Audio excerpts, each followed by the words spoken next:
of yesteryear. We're on the 14th of Shvat. Yud Daled Shvat marks the Hilula of a really great rabbi. His name was Rabbi Daniel HaLevi Z'tl. I believe he was born in English 1896. We say that in Hebrew, Taf Resh Nun. And he passed away on the 14th of Shvat in English in 1980. We're talking about 45 years ago, approximately from the time of recording here in English here, 2025. He came from great rabbinic heritage. His father's name was Rav Shlomo, and his mother's name was Rabbanit Leah. And he was born in the year 1896 in Damascus, respectively. He would learn Torah, bring out Yirat Shamayim and of itself, among the great rabbis of Damascus, respectively. Remember, at that point in time in Damascus, there was a really great rabbinic, great Torah flourishing community in of itself. He would get married. His wife's name was Rabbanit Simcha. She happened to be, I think, the daughter of Bolisa. Interestingly enough. Now, I think come with the year 1914, he was about at that stage in time, 18 years of age, he would move to Egypt over there, and he would live inside the main city of Alexandria, respectively. And over there, I believe there was many great rabbis at that stage in time, especially in Egypt. He would assist Rabbi Abraham Chai. Now, a very, very great rabbi of his time. Rabbi, I think we mentioned about recently. This was very much in Alexandria, and I think there was a time period of the First World War, which I think there was establishment in of itself.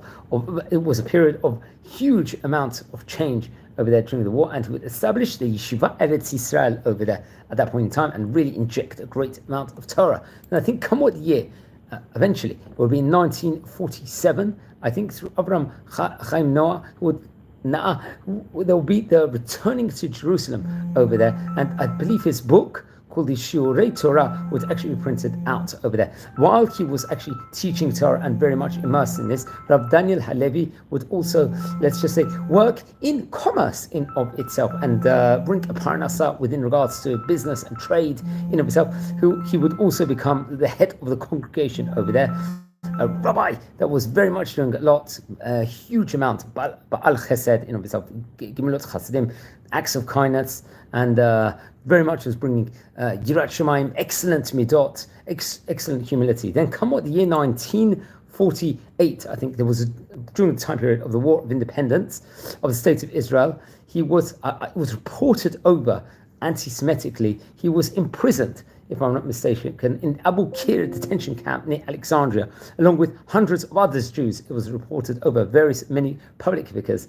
Let's just say, because of the alienation or being connected to Zionism, you can see there was anti-Semitism all throughout Jewish history, very much at that point in time. There was harsh conditions of imprisonment, but he devoted his time, as reported over, within regards to Torah, Tefillah, and prayer and Torah study. I think come what the year 1955 it was, he'll make the Aliyah to the land of Israel and will live in Bat Yam and also in the neighborhood called Ramat Yosef, and to become a rabbi of that neighborhood respectively. In the year 1970, I believe his book called the Kerem Dal would actually come out. It's Kerem Dalad apostrophe Lamed Ramazim Perushim on the Torah, various different things, and it will be a very, very much a great book in of itself. Book I think we've mentioned about on various occasions before, and he began, I believe he composed it actually while he was in prison in the Abu Qir detention camp, and later on I think it will be published also. I think there was a booklet published in the year 1978 called Kedushat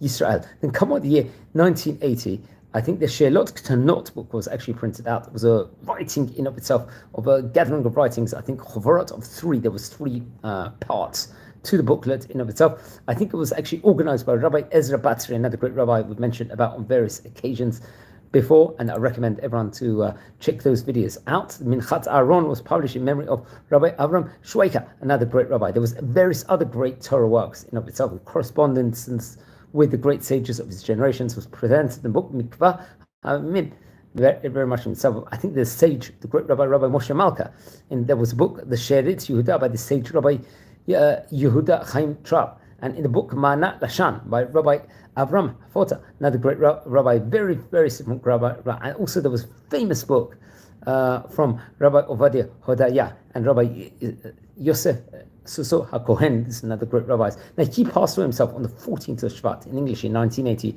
and was buried in Har HaZeitim in Jerusalem. He happened to be. He was a great rabbi of his time. He was very much involved with writing, with corresponding with the great rabbis of his generation. He passed away, I believe he was about 84 years of age at the time, passed away. Please don't forget to light candles in his memory. Please subscribe to the channel. We're a community here. Wishing you blessings here from Israel.